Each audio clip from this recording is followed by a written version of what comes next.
नमस्कार, भारत 24 देख रहे हैं आप और आपके साथ मैं हूं पूजा यादव। शुरुआत कुछ अहम खबरों के साथ में करेंगे। सबसे पहले देहरादून दौरे की होगी बीएल संतोष के। निकाय चुनाव को लेकर समीक्षा करेंगे। निगम प्रभारी, जिला प्रभारी, सह प्रभारियों की बैठक लेंगे। प्रदेश अध्यक्ष, महामंत्री बैठक में मौजूद रहेंगे। बीजेपी के राष्ट्रीय महामंत्री हैं बीएल संतोष, तो बीजेपी के राष्ट्रीय महामंत्री बीएल संतोष निकाय चुनाव को लेकर समीक्षा करने के लिए पहुंच रहे हैं देहरादून। ये बड़ी खबर इस वक्त की बीएल संतोष को लेकर, और क्योंकि देखिए पार्टी में राष्ट्रीय महामंत्री हैं और बड़ी बात यह है कि चुनाव की जिम्मेदारी आमतौर पर जब जब उनको मिली है बखूबी न सिर्फ उसको निभाया बल्कि पार्टी को जीत भी दिलाई है। और क्योंकि निकाय चुनाव अपने आप में बहुत ही खास है, अभी हाल ही में उपचुनाव संपन्न हुआ केदारनाथ सीट पर, वहां एक जीत मिली है और उसके बाद अब निकाय चुनाव की तैयारी। भाजपा के राष्ट्रीय महामंत्री संगठन बीएल संतोष चुनाव प्रभारियों के साथ बैठक करेंगे। जीत का मंत्र उनको देने वाले हैं। चुनावी तैयारियों की समीक्षा करने के लिए 2 दिवसीय प्रवास पर वो देहरादून पहुंच रहे हैं। इस दौरान प्रदेश टोली बैठक के अलावा निकाय चुनाव संबंधित प्रदेश के नेताओं के साथ चर्चा करेंगे। प्रदेश महामंत्री आदित्य कोठारी ने जानकारी दी, उसके मुताबिक 3:30 बजे दोपहर को पार्टी मुख्यालय वो पहुंचेंगे। सबसे पहले सभी जिला प्रभारियों, सह प्रभारियों और नगर निगम चुनाव प्रभारियों के साथ बैठक करेंगे। बैठक में निगमों, नगर पालिकाओं और नगर पंचायतों की चुनावी रणनीति की तैयारियों को लेकर जानकारी लेंगे। संबंधित विषय पर आवश्यक निर्देश देंगे।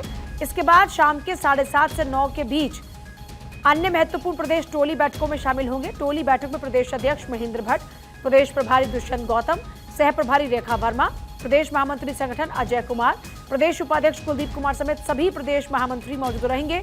राष्ट्रीय महामंत्री संतोष रात्रि प्रवास बीजापुर गेस्ट हाउस में करेंगे और 7 दिसंबर को दिल्ली के लिए वो 7 दिसंबर को रवाना होंगे।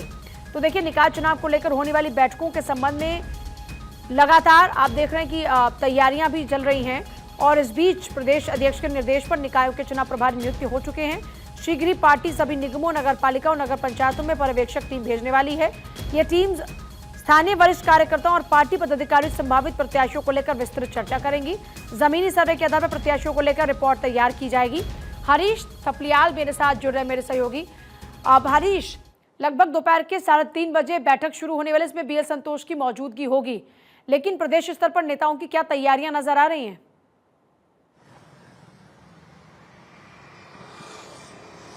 पूजा, देखिए आज बीजेपी के राष्ट्रीय महामंत्री बीएल संतोष उत्तराखंड पहुंच रहे हैं और करीब दोपहर 3:15 पर वो देहरादून पहुंचेंगे और यहां पर वो बीजेपी के कार्यकर्ताओं के साथ बैठक लेंगे और निकाय चुनाव उत्तराखंड में होने हैं उसको लेकर के फीडबैक बीएल संतोष यहां पर लेंगे। साथ ही साथ जो टोली कार्यकर्ता है, टोली कार्यकर्ताओं की भी वो बैठक लेंगे। किस तरीके से नगर निकाय में लोगों के बीच पहुंचना है, कौन सी ऐसी योजनाएं हैं जिनके बारे में ज्यादा प्रचार प्रसार करना होगा, इन तमाम ऐसी सरकार की जन कल्याणकारी योजनाओं के बारे में भी लोगों को बताना होगा कि सरकार क्या कुछ कर रही है, चाहे वो केंद्र की सरकार हो, राज्य की सरकार हो। साथ ही साथ ये बैठक जो आज होने जा रही है 3:15 पर, ये देर शाम तक चलेगी और कल भी इस बैठक का आयोजन होगा, क्योंकि केदारनाथ उपचुनाव के बाद भारतीय जनता पार्टी उत्तराखंड में होने वाले नगर निकाय के चुनावों में जुट गई थी। अभी भी, क्योंकि कुछ दिन पहले जब हमारी प्रदेश अध्यक्ष महेंद्र भट्ट से बात हुई तो उन्होंने कहा कि भारतीय जनता पार्टी किसी भी चुनाव को गंभीरता से लेती है और यही वजह है कि आज यहाँ पर राष्ट्रीय महामंत्री पहुंच रहे हैं जो है बीजेपी कार्यकर्ताओं की बैठक लेंगे। जी, और राष्ट्रीय महामंत्री का वहां पहुंचना ही संजीदगी को प्रदर्शित करता है। निकाय चुनाव के लिए संगठन महामंत्री वहां पर पहुंच रहे हैं और बैठकों का सिलसिला चलने वाला है। 7:30 से 9 बजे के कार्यक्रम को लेकर क्या कुछ जानकारी है?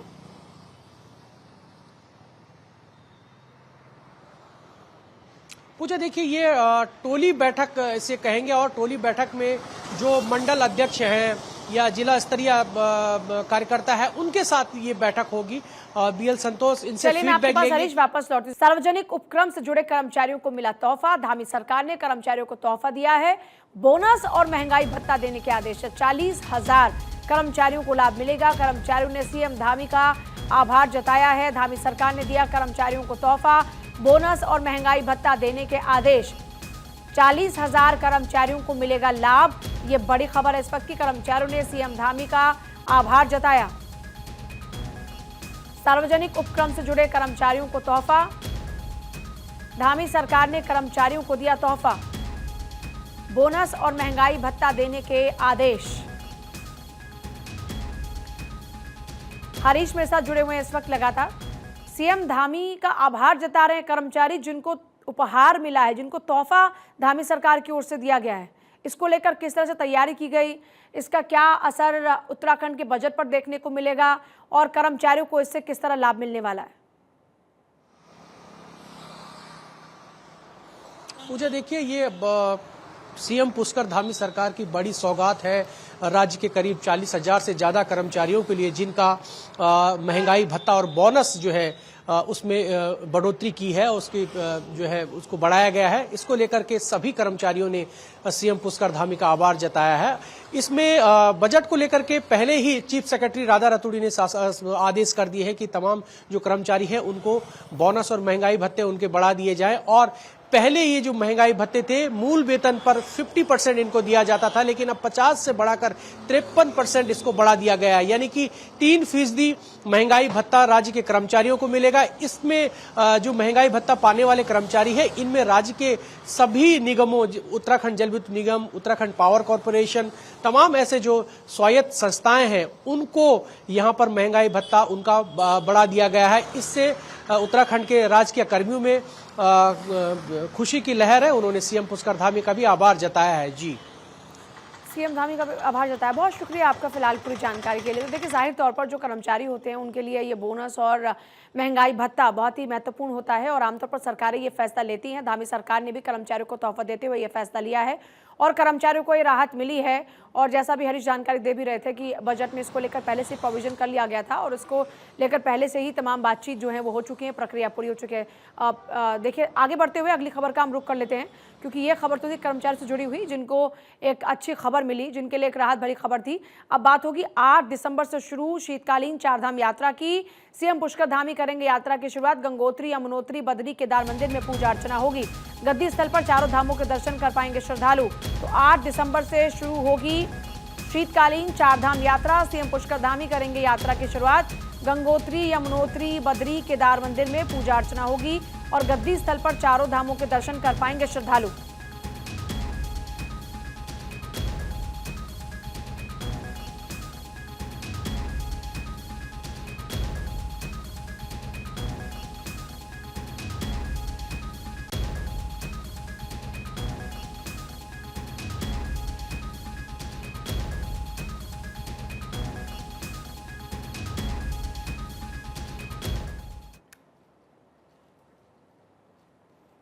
बाबा साहब अंबेडकर का महापरिनिर्वाण दिवस। सीएम पुष्कर सिंह धामी ने श्रद्धांजलि दी। अंबेडकर का जीवन, संघर्ष, समानता और न्याय की मिसाल। भारतीय संविधान के शिल्पकार, महान समाज सुधारक, भारत रत्न से अलंकृत बाबा साहेब डॉक्टर भीमराव अंबेडकर जी के महापरिनिर्वाण दिवस पर उन्हें शत शत नमन।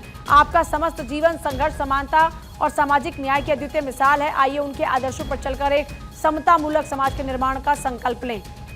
तो बाबा साहेब अंबेडकर का महापरिनिर्वाण दिवस, सीएम पुष्कर धामी ने उनको श्रद्धांजलि दी है। बाकायदा इसके लिए एक्सपर्ट ने पोस्ट किया है। अंबेडकर का जीवन, संघर्ष, समानता, न्याय की मिसाल है। भारतीय संविधान के शिल्पकार, महान समाज सुधारक, भारत रत्न से अलंकृत बाबा साहेब डॉक्टर भीमराव अंबेडकर जी के महापरिनिर्वाण दिवस पर उन्हें शत शत नमन। आपका समस्त जीवन, संघर्ष, समानता और सामाजिक न्याय की अद्वितीय मिसाल है। आइए उनके आदर्शों पर चलकर एक समतामूलक समाज के निर्माण का संकल्प लें। यह सीएम पुष्कर धामी ने एक्स पर पोस्ट किया है।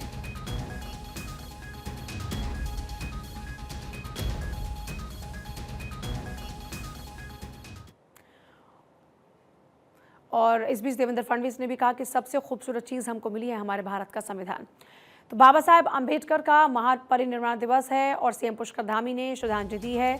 अंबेडकर का जीवन, संघर्ष, समानता, न्याय की मिसाल है। भारतीय संविधान के शिल्पकार, महान समाज सुधारक, भारत रत्न से अलंकृत बाबा साहेब डॉक्टर भीमराव अंबेडकर जी के महापरिनिर्वाण दिवस पर उन्हें शत शत नमन। आपका समस्त जीवन, संघर्ष, समानता, सामाजिक न्याय की अद्वितीय मिसाल है।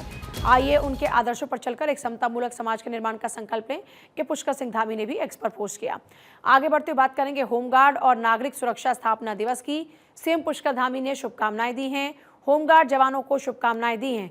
तो ये बड़ी खबर इस वक्त की, होमगार्ड और नागरिक सुरक्षा स्थापना दिवस। सीएम पुष्कर धामी ने शुभकामनाएं दी हैं। होमगार्ड जवानों को शुभकामनाएं दी गई हैं।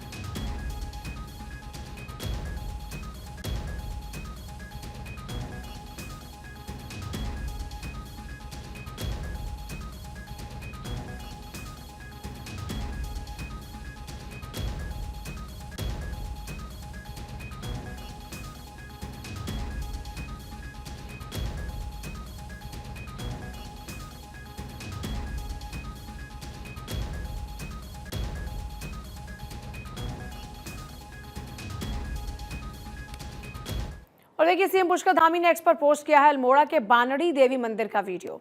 श्रद्धालुओं की आस्था का केंद्र बन रहा है बानड़ी देवी मंदिर, जिसका जिक्र सीएम पुष्कर धामी ने किया है। और आमतौर पर हर दिन वो उत्तराखंड के अलग अलग मंदिरों का वीडियो शेयर करते हैं। श्रद्धालुओं की आस्था का केंद्र बन रहा है बानड़ी देवी मंदिर, जिसका वीडियो पोस्ट किया है, एक बार देख लीजिए। ओ मैया भवानी मैया, ओ मैया भवानी, मेरी मैया भवानी मैया, ओ मैया भवानी, ओ मैया भवानी मैया, ओ मैया भवानी, दया है जाए मैया तेरी खुदी सलामी। ओ मैया भवानी मैया, ओ मैया भवानी, दया है जाए मैया तेरी खुदी सलामी। और चलिए आगे बढ़ते हैं। हिंद दी चादर, गुरु तेग बहादुर जी का बलिदान दिवस, सीएम पुष्कर धामी ने नमन किया है। सिख पंथों के 9वें गुरु थे श्री गुरु तेग बहादुर। श्री गुरु तेग बहादुर हिंद दी चादर ये लिखते हुए एक्स पर पोस्ट, धर्म की रक्षा के लिए अपना सर्वस्व अर्पण करने वाले सिख पंथ के 9वें गुरु श्री गुरु तेग बहादुर जी के बलिदान दिवस पर कोटि शह नमन। हिंद दी चादर, गुरु तेग बहादुर जी के बलिदान दिवस पर उनको याद किया जा रहा है। और सीएम धामी ने भी एक्स पर पोस्ट किया है।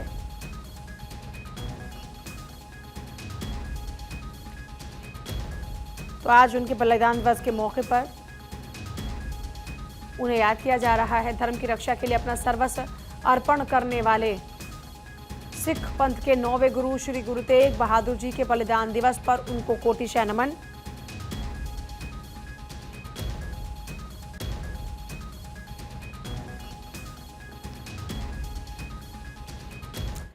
और चलिए आगे बढ़ते, बात होगी उत्तरकाशी मस्जिद विवाद से जुड़ी हुई बड़ी खबर की। 9 दिसंबर को हाई कोर्ट में अगली सुनवाई है। याचिका में हेट स्पीच का भी आरोप लगाया गया, मस्जिद गिराने की धमकी का भी आरोप है। तो उत्तरकाशी मस्जिद विवाद मामला दरअसल अब कोर्ट में पहुंच चुका है और अब याचिका में हेट स्पीच का भी आरोप लगाया गया है। उत्तरकाशी मस्जिद विवाद से जुड़ी ये बड़ी खबर है। विवाद पर हाई कोर्ट में सुनवाई, याचिका में हेट स्पीच का भी आरोप लगाया गया। 9 दिसंबर को हाई कोर्ट में अब अगली सुनवाई होगी।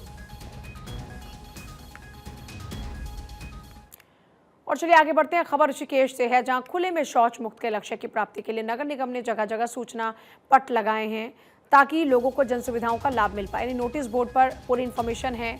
निगम आयुक्त चैलन नेगी ने बताया कि अक्सर ये महसूस किया गया कि इस प्रकार की सूचना न होने से आम जनता, यात्री और पर्यटकों को ये जानकारी नहीं होती कि शौचालय की सुविधा कहां पर है, जिस कारण वो खुले में शौच के लिए विवश होते हैं। इसी दिशा में नगर निगम ने ये कदम उठाया है। और अब खबर है विकासनगर से, जहां एसपी देहात रेणु लोहानी ने पछुवादून क्षेत्र का दौरा किया और इस दौरान में विकासनगर समेत कई चौकियों का भी निरीक्षण किया। एसपी देहात रेणु लोहानी ने कहा, यहां पर सबसे पहली प्राथमिकता अपराध नियंत्रण है, वहीं नशे की रोकथाम और यातायात पर काम भी किया जाएगा। पुलिस द्वारा क्षेत्र में भी गश्त दी जाएगी, जिससे लोगों की जो भौगोलिक स्थिति है उसका आइडिया लग पाए। वहीं विकासनगर क्षेत्र में अब 1 महीने के लिए बगैर हेलमेट और ओवर स्पीडिंग वाले वाहनों पर नजर रखी जाएगी, निगरानी होगी और बॉर्डर पर भी सख्ती बरती जाएगी। पहली बार इस क्षेत्र का भ्रमण किया है, तो सभी थाना क्षेत्र में और चौकी क्षेत्र में सारे भ्रमण मैंने किए हैं। तो फिलहाल तो सबसे पहली प्राथमिकता तो अपराध नियंत्रण है और जो यहाँ की जो अभी तक समस्या जो मुझे लगता है प्रकाश में आ रही है वो है नशे की रोकथाम और यातायात की समस्या। इन सब समस्याओं पे हम आगे काम करेंगे। बहुत छोटे से ब्रेक का यहाँ पर वक्त हुआ है। ब्रेक के साथ ही इस वक्त की हेडलाइंस।